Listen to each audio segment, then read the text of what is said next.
성경 말씀은 시편 41편입니다. 시편 41편.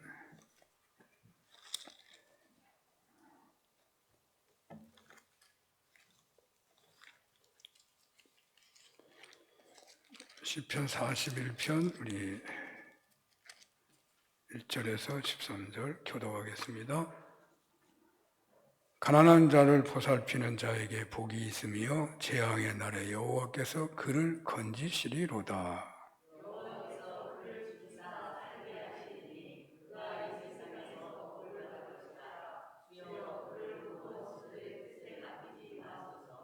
여호와께서 그를 병상에서 붙드시고 그가 누워 있을 때마다 그의 병을 고쳐 주시나이다.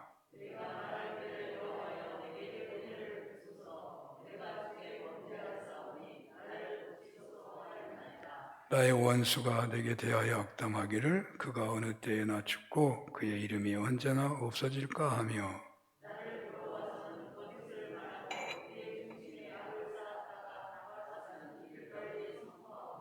나를 미워하는 자가 다 하나같이 내게 대하여 수군거리고 나를 해하려고 꾀하며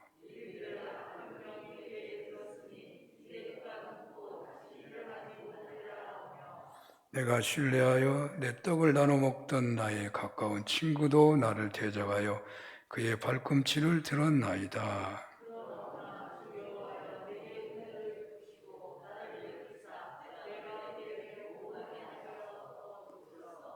내 원수가 나를 이기지 못하오니 주께서 나를 기뻐하시는 줄을 내가 알았나이다.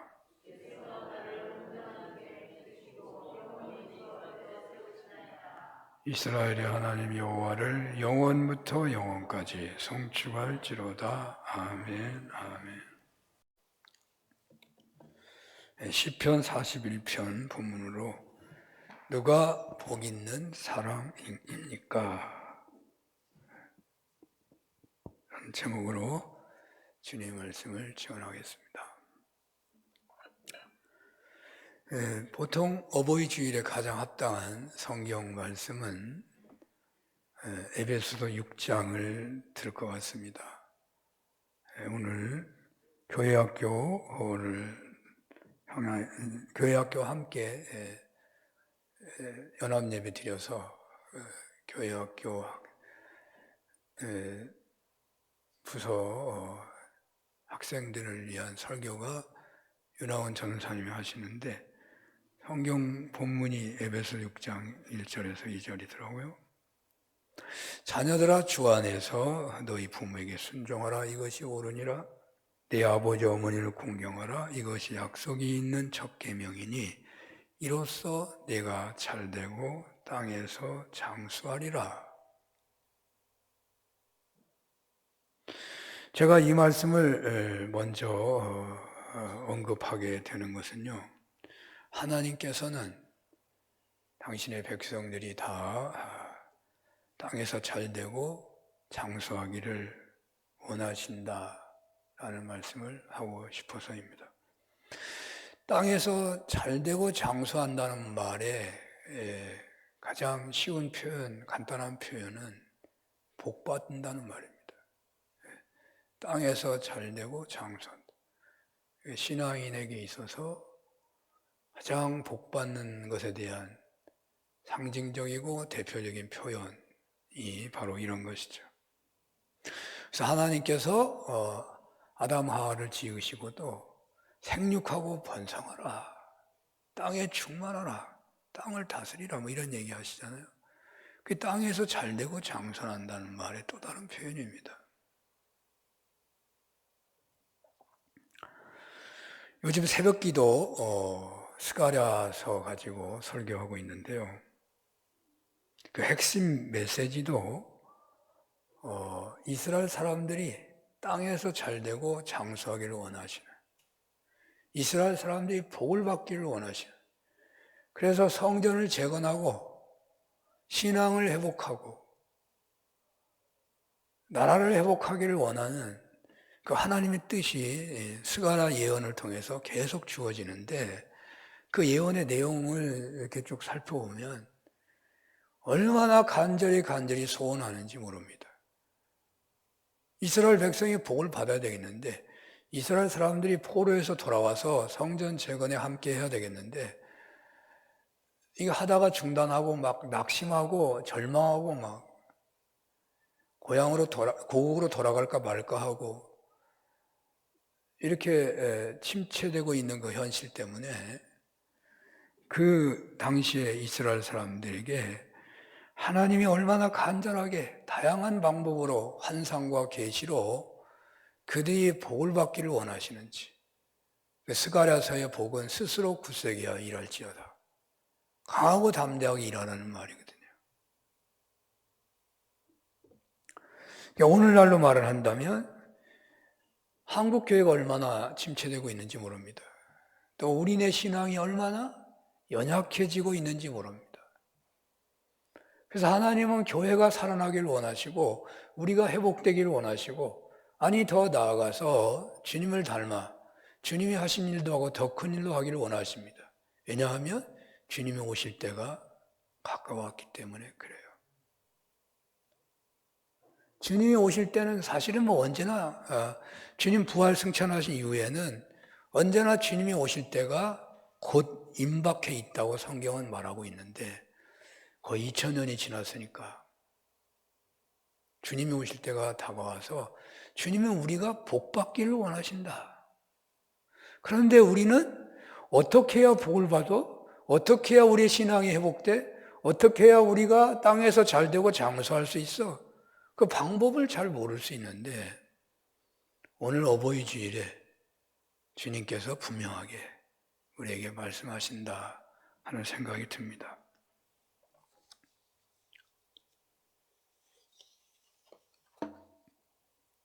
그래서 이 어버이 주일에 이 말씀, 에베소 6장의 말씀, 또 스가랴 시대와 같은 이 위기에 놓여 있는 우리에게 이 말씀은 참으로 합당한 말씀이 아닌가 생각합니다. 그런데요, 오늘 본문 시편을 생각해 보면 시냇가에 생각해 보면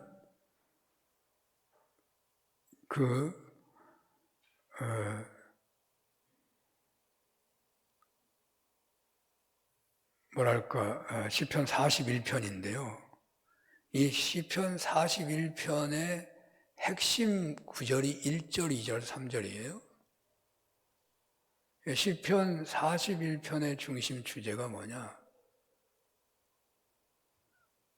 그것을 저는 복이 있는 사람, 누가 복이 있습니까? 라고 이 시편 41편을 가지고 설교하려고 하는데 저에게 오는 감동과 설교 제목은 누가 복이 있는 사람입니까? 입니다.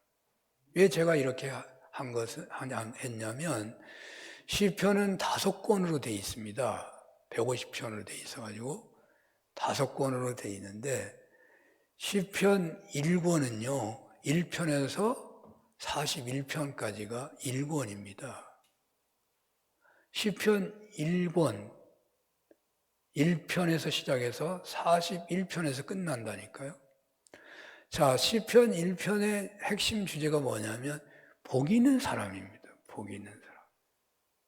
시편 1편에서는 복이 있는 사람이 어떤 사람이냐? 악인의 길을 쫓지 않고 죄인의 길에 서지 않고 오만한 자리에 자리하지 않고 오직 여호와의 율법을 주야로 묵상하는 자가 복이 있다. 주야로 묵상하는 자가 복이 있다.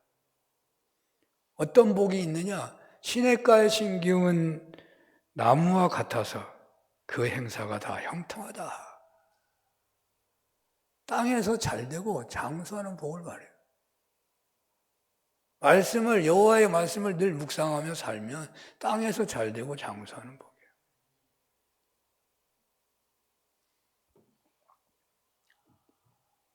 그런데요, 오늘 41편은 시편 1편은 여호와의 말씀을 묵상하면 그랬는데 41편은 어떤 자가 복이 있냐? 가난한 자를 보살피는 자가 복이 있다. 실천을 말하고 있죠. 물론 묵상도 실천이 포함되어 있긴 하죠. 그러나 우선적으로 말하고 있지는 않죠. 하나님의 말씀을 주야로 묵상하는 자가 복이 있다. 묵상하고 말씀을 멀리하고 마음대로 산다, 그건 말이 안 되는 거지만, 그러나 어쨌든 1편은 묵상에 더 중점이 와 있는 거고, 시편 1권을 끝내고 있는 41편에는 누가 복이 있냐? 가난한 자를 보살피는 자가 복이 있다. 그래서 누가 복이 있습니까? 라고 이 어버이 주일에 시편 41편이 주어져서 설교 제목을 누가 복이 있는 것입니까? 라고 말해보는 거예요. 왜 이렇게 또 말하느냐면 에베소 6장에서 내 부모에게 순종하고 공경하면 복을 받는다고 하고 있잖아요. 그래서 누가 복이 있느냐? 부모에게 순종하고 공경하는 자가 복이 있고, 또 가난한 자를 보살피는 자가 복이 있고, 그 다음으로 이제 내려가면 3절 이하로 내려가면 다윗이 매우 아팠을 때 쓴 기록이라고 합니다. 너무 질병의 고통이 커서 너무 그 기간이 오래 가니까 사람들이 조롱하기도 하고 같이 밥을 먹고 군인으로서 생사가 오가는 그 전장에서 함께했던 동지들까지도 조롱하고 떠나는 그런 위기의 질병에서 하나님이 낫게 하셨다. 그래서 그 가난한 자를 보살피고 병든 자를 보살피는 자가 복이 있다라고 말하고 있는 것입니다. 제가 누가 복이 있습니까? 라고 하는 말을 하기 전에 좀 지난 주간에 있었던 특별한 일을 좀 말씀을 드려야 할 것 같습니다. 예수님께서는 그 막달라 마리아라고 해야 할지요? 베다니에서 십자가를 지기 직전에 한 여인이 옥합을 깨서 예수님의 장례를 준비한 그러한 사건 앞에서 주님은 너무 감동이 돼가지고 이 복음이 전해지는 온 천하에 어디서든지 이 복음이 전파되는 곳에서는 이 여자가 행한 일도 말하여 그를 기억하여야 한다. 기억하리라.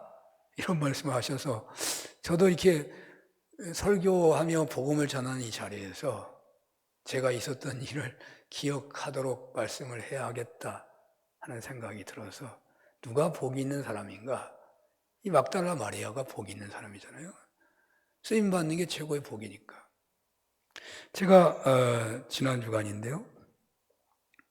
월요일 날인가 목회를 제가 세 군데서 하게 되는 것인데 제일 모범적으로 하는 것이 세 군데에서 하는 거라고 그럽니다. 물론 더 모범적인 것은 한 군데서 시작해서 끝날 때까지 하는 게 최고의 모범일지는 모르겠습니다. 그러나 목회자들 입장에서는 세 군데서 하는 게 최고로 모범적이고 복이 있다고 합니다. 근데 제가 한 7년 됐을까요? 지금은 제가 8년이 돼가는데 7년쯤인가 이제 되었을 때에 한 권사님에게 전화를 했어요. 왜 전화를 했냐면 그분이 제가 임진을 이곳으로 오기 전에 이사를 하셨어요. 아프셔서 장애가 있으셔서 이렇게 너무 오래 아프니까 장애가 있어서 이렇게 운동하고 몸을 추스리는데 몇 년이 걸려도 온전하지 않으시더라고요. 그런데 믿음을 지키니까 정말 귀하고 또 감사하고 또 격려해야 되고 도와야 되겠다는 생각 때문에 이사를 하시고 이제 그 교회를 못 나가는 거죠. 그리고 이제 방황하는 경우가 많으니까 장애가 있어서 교회를 다니질 못해요. 그래서 집에서 예배드리고 뭐 그런다고 그래서. 그래서 뭐 계속 새벽마다 기도했죠. 여러 사람 기도하는데 그냥 지나가면서 한 번 하는 거지만 이름을 잊지 않고 기도를 했었는데 한 7년쯤 되니까 제 생각에 그분이 이제 80이 다 돼 가시니까 80 직전이네요. 돌아가셨지 않았을까? 그런 생각이 들어요. 어느 순간에 내가 뭐 계속 살아 계시지도 않는 분을 위해서 기도하면 안 되잖아요. 돌아가셨나? 그래서 한번 전화를 7년쯤 돼서 전화를 해봤는데 얼마나 반갑게 전화를 받으시는지 몰라요. 그러면서 대뜸 하시는 말씀이 목사님 계속 기도해 주셨죠? 그래요. 아니 기도하긴 했습니다. 그러니까 제가 많이 좋아졌습니다. 그렇게 오래됐는데도 물론 고비고비를 넘겼지만 너무 많이 좋아졌다고 목사님 한번 뵈었으면 좋겠다고 그러는 거예요. 보통 분들은 이렇게 정이 들면 계속 전화하는 경향이 있습니다. 그래서 목회자들이 전화를 받으면 곤란해집니다. 왜냐하면 그곳의 목회를 방해할 수 있기 때문에. 그 전화를 거의 안 받고 안 받아야 되고 뭐 그런 거거든요. 근데 이분은 정말 전화도 안 해주시니까 얼마나 고마워요. 그리고 7년 돼가지고 나도 이제 기도를 좀 안 해. 그리고 그분은 이사 가셨으니까 상관없거든요. 전화를 해도.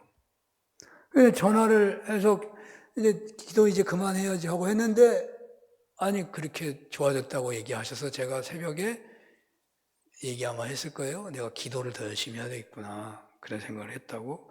근데 한번 와야 된다 그래서 안 오면 안 된다 그래서 이제 시간을 내서 갔던 거죠. 가서 예배를 드리는데 막 그 예배는 그냥 뭐 보통 신령한 예배가 아니죠. 그냥 눈물로 예배하는 거예요. 저는 눈물이 안 나는데 그분은 그냥 완전히 눈물 범벅이 돼서 예배를 드리시는 거죠. 그러면서 고백을 얘기하시는 거예요. 그 교회에서 건축하려다가 못하고 떠나셨는데 건축원금을 약속한 것이 있어서 그분이 한 달에 수입이 30만 원도 안 돼요. 30만 원 정도 되려나 모르겠네. 3만 원, 2만 원 헌금을 모아가지고 그 교회에다가 300만 원을 헌금을 했대. 안중제일에. 그러면서 약속한 대로 내가 헌금을 한다고. 그리고 또 헌금을 모아가지고 제가 섬기는 교회가 잘 되기를 원해서 내가 헌금을 하지 않을 수가 없어서 몇 년을 모은 헌금을 하는 거예요. 이거 어떻게 되는 거예요? 옥합을 깨는 거 똑같더라고. 한 달에 3, 40만 원 자기 먹고 살기도 어려운데 11조와 감사를 떼면서 그걸 몇 년을 모아서 300만 원을 만들어서 그게 만들어졌기 때문에 오라고 한 거예요. 교회가 잘 되기를 소원하며 헌신하는 권사님, 그런 분이 정말 막달라 마리아처럼 복 있는 분이구나. 믿음 없는 목사로 하여금 믿음 있게 만들어 주시더라고요. 그분은 그분대로 하나님께 복을 받지만 그분을 보고선 제가 하나님의 살아계심을 믿고 그러면서 천국을 갔다 왔다고 얘기하시더라고요.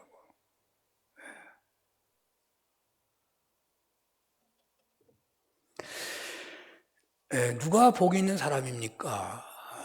에베소서의 말씀처럼 땅에서 잘 되고 장수하는 사람이 복 있는 것이죠. 어떻게 해야 복을 받을 수 있을까? 요즘에는 무엇을 해서 먹고 살아야 할지 모르는 세상이잖아요. 사실은요, 우리가 이 침체와 경제적, 신앙적, 그런 모든 영적 침체를 벗어나고 싶은데 벗어날 길이 없어. 어떻게 해야 될지 모르겠어요. 사실이잖아요. 사업을 하려면 뭘 해야 될지 모르겠고, 직장은 그냥 언제나 불안하고 말이죠. 어떻게 하면 내가 직장 생활을 신나게 하고, 어떻게 하면 내가 새로운 일을 찾아서 신앙과 교회가 회복되고 내 믿음이 회복되고 내 삶의 풍성함을 얻는 그 길을 찾아갈 수 있을까? 그것을 안다면 그게 땅에서 잘 되고 장수하는 복이에요. 그게 복 받는 건데 오늘 어버이 주일을 맞이해서 주님께서는 부모에게 순종하고 주 안에서 순종하고 내 부모를 공경하면 복을 받는다. 그런 복을 받는다고 약속하고 있다니까요.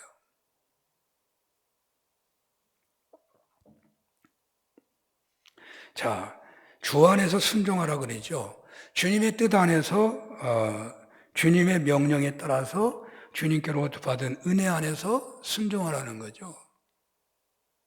예수님은 하나님께 그냥 완전히 순종한 분이잖아요. 주님이 순종하라고 말씀하고 계시니까. 성경에는 하나님 다음이잖아요, 부모가. 하나님에 대한 계명 다음에 부모에 대한 계명이 첫 번째로 나와요. 내 부모를 공경하라. 그래서 첫 번째로 나오기 때문에 약속에 있는 첫 계명이라고 하고 있는 거예요. 10계명에 5계명이 내 부모를 공경하라니까. 약속 있는 첫 계명이라는 말이 그 말이에요. 자, 어떻게 순종하라는 것인가? 모델은 누군가? 예수님이 모델이시겠지만 또 하나의 모델을 생각한다면 아브라함을 생각할 수 있습니다. 아브라함은 믿음의 모델이니까 우리 모든 것의 모델인 경우가 많아요. 아브라함이 믿음의 조상이 되고 아브라함이 진정 예수님의 그 어떤 예수를 믿는 사람들의 모델이 된 결정적 그 사건이 이삭을 바친 순종에 있는 거거든요. 그러니까 아브라함이 정말 성경대로 땅에서 잘되고 장수하는 복을 받게 된 결정적 계기가 이삭을 바친 순종에 있었다는 말이에요. 그러니까 이 부모에게 주 안에서 순종하고 부모를 공경하면 땅에서 잘되고 장수하고 신앙이 회복되고 주님을 닮아가며 주님께 보다 더 큰 일도 하며 쓰임받는 복된 삶이 열린다는 거예요. 아브라함은 어떻게 순종하고 있습니까? 물론 아브라함처럼 순종한다는 건 거의 불가능에 가깝지 않을까. 제가 보기에는 그렇습니다. 제 입장에서는 그렇습니다. 물론 저는 효를 하는 분들, 기독교인이 아닌 사람 중에서도 정말 효하는 사람도 있더라고요. 무섭게 효도를 하는 사람도 있더라고요. 그러니까 뭐 제 얘기만 가지고 할 수는 없겠지만 저는 어쨌든 아브라함처럼 순종할 수 없지만 아브라함과 같은 은혜를 사모하는 마음으로 아브라함의 태도를 좀 상상해 볼까 하는 것입니다. 아브라함은 하나님께서 이삭을 번제로 드리라고 명령했을 때 처음에 이치에 맞지 않는다는 생각을 했을 것 같아요. 사람이라면 하지 않았겠어요?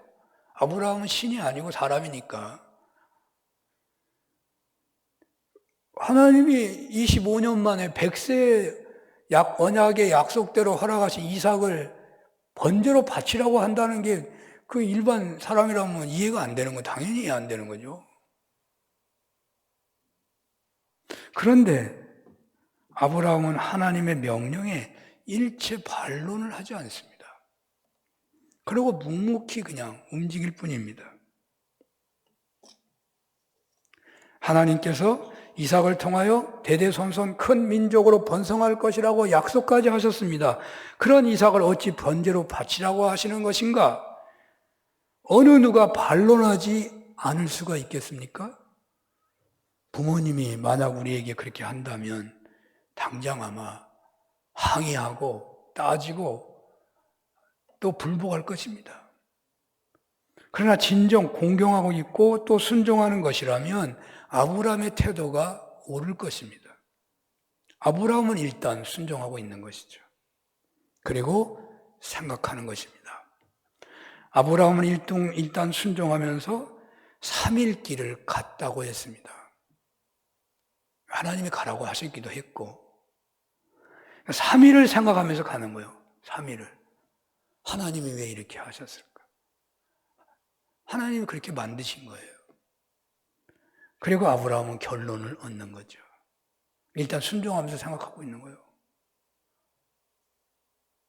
이삭이 묻기를 불과 나무는 있거니와 번제할 어린 양은 어디 있나이까 하자 아브라함이 이렇게 대답합니다. 내 아들아, 번제할 어린 양은 하나님이 자기를 위하여 친히 준비하시리라. 하나님께서 다 예비하셨을 것이라고 대답합니다. 그 말도 하기 어려운 거죠. 하나님이 예비하셨다고 해도 이삭이 죽어야 될 수 있는데 하나님이 이삭을 다시 살려주실 거라고도 믿은 것인가? 알 수는 없어요. 어떤 영성가는 이 아브라함의 태도를 자신의 삶에 임한 현재와 장래의 복과 약속보다 하나님을 더 사랑한 것이다. 아브라함은 자신의 삶에 임한 현재의 복과 약속, 장차 받을 복과 약속보다 하나님의 명령에 순종하는 것을 더 귀하게 여겼다는 것입니다. 하여튼 영성가의 얘기니까 주석가보다 더 좀 세다고 해야 되나? 계속 묵상해도 이해는 잘 안 되는데 어렴풋이 이해는 되는 것 같아요. 아브라함은 자신의 삶에 임한 복과 약속보다 하나님의 명령에 순종하는 것을 더 귀하게 여겼다. 자신에게 주어진 그 어떤 것보다, 그 어떤 것의 손해나 불이익이나 그런 것보다 부모의 명령에 순종하는 것을 더 귀하게 여겼다. 뭐 이런 거예요. 왜 순종하지 못하는 겁니까? 내가 손해볼까 봐 못하는 거잖아요. 아니 나한테 당장 피해가 오니까 순종하지 않는 거잖아요. 사실은 다 그런 거 아니겠어요? 명예가 깨지거나 경제적으로 손해오거나 시간적으로 육체적으로 힘드니까 명령에 순종하지 않으려고 하는 거 아니에요? 근데 아브라함은 그렇게 하지 않았다는 거예요. 아브라함이 어떻게 하나님 명령에 순종하게 됐느냐? 자신의 삶에 임한 현재의 복과 약속, 장차 자기에게 임할 약속과 복보다 하나님의 명령을 순종하는 걸 귀하게 여겼다. 그것을 하나님을 더 사랑했다. 이렇게 표현하더라고요. 자신에게 임한 복보다 그는 하나님을 더 사랑했다. 아브라함은 그랬다는 거예요. 자신에게 임한 복과 자기가 누려야 할 이 세상의 어떤 복보다도 하나님을 더 사랑했다. 그렇게 말하는 거예요.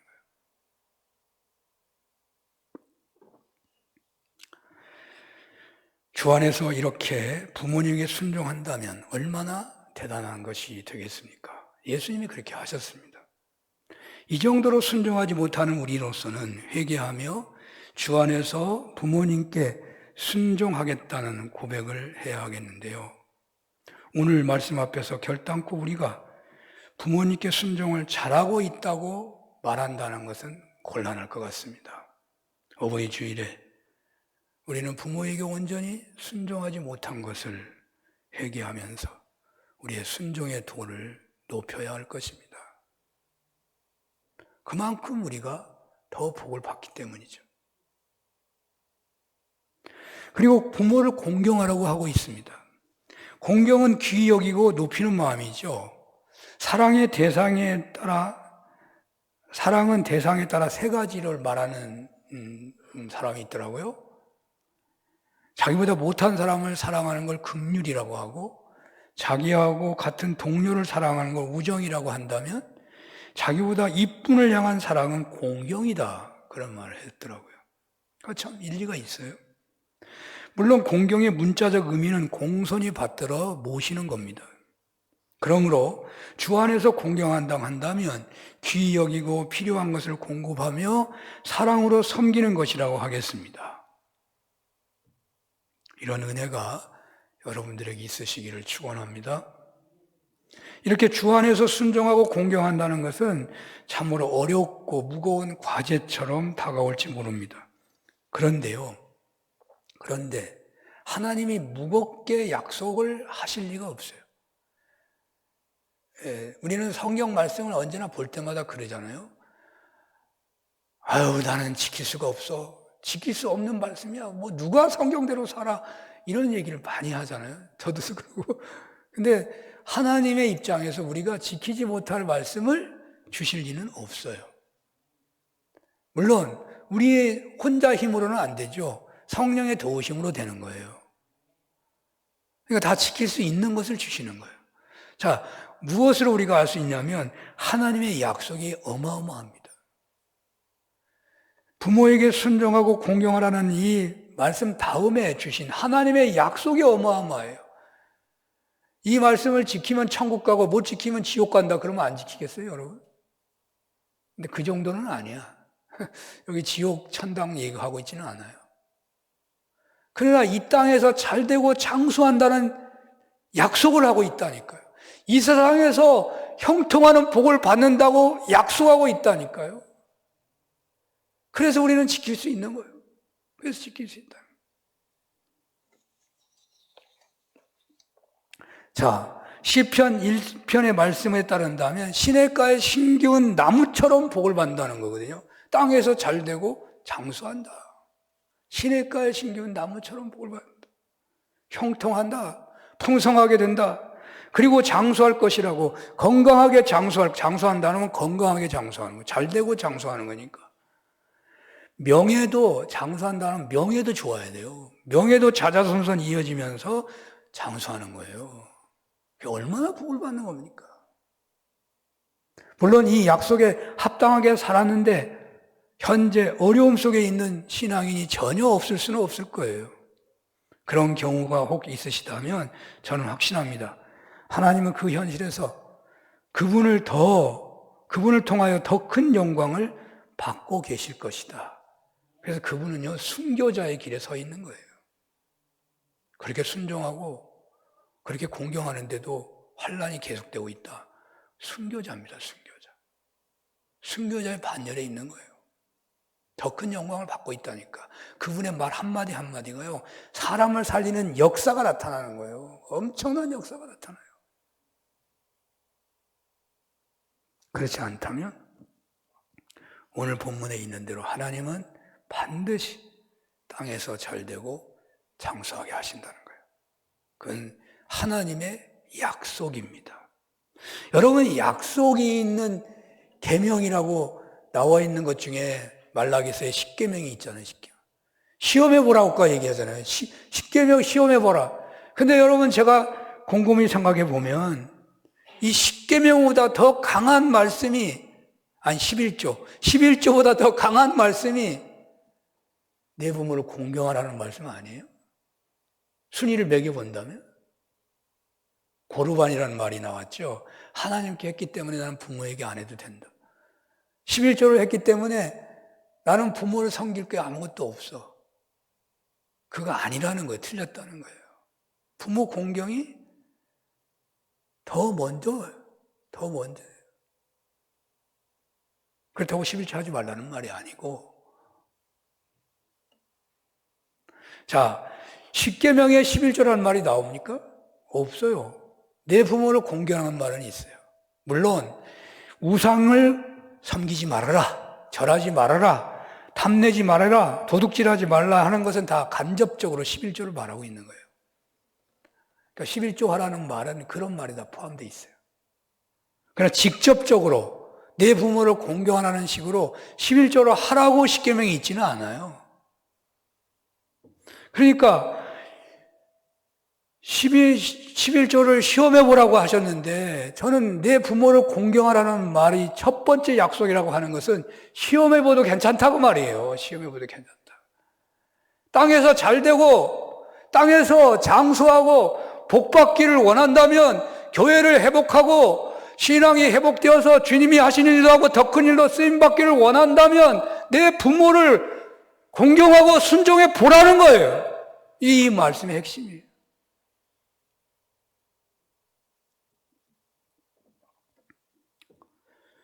근데 어느 누가 주님 말씀 앞에 온전하다고 하겠습니까? 예수님 당시의 유대인들처럼 고르반이라고 하거나 말씀에 따라 온전히 순종하지 못하면서도 공경하지도 못하면서도 회개하지도 않고 살고 있다면 참 심각한 겁니다. 더 잘해야겠다는 마음도 없다면, 아니 자신이 잘하고 있다고 착각하고 있다면 심각한 거예요. 오늘 어버이 주일에 회개하고 새롭게 되어 약속하신 은혜와 축복을 받아야 하겠습니다. 자, 오늘 시편 말씀이 본문이니까 1절 2절 상반절까지 보면 분명하게 이렇게 말합니다. 가난한 자를 보살피는 자에게 복이 있으며, 가난한 자를 보살피는 복이 있대요. 재앙의 날에 여호와께서 그를 건지시리로다. 여호와께서 그를 지키사 살게 하시리니 그가 이 세상에서 복을 받을 것이라. 복을 받으실 거예요. 오늘 주님께서는 가난한 자를 보살피는 자가 복이 있다는 것입니다.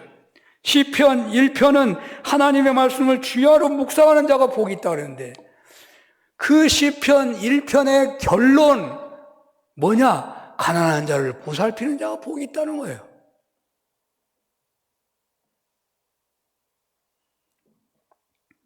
가난한 자를 보살피는 자는 가뭄이나 기근 같은 재앙의 날에도 시냇가에 심기운 나무처럼 형통할 것이라고, 원수의 목전에서도 하나님이 지키셔 주시고 살게 하시고 이 세상에서 복을 받을 것이라고 약속하고 있다니까요. 확실하게 약속되어 있습니다.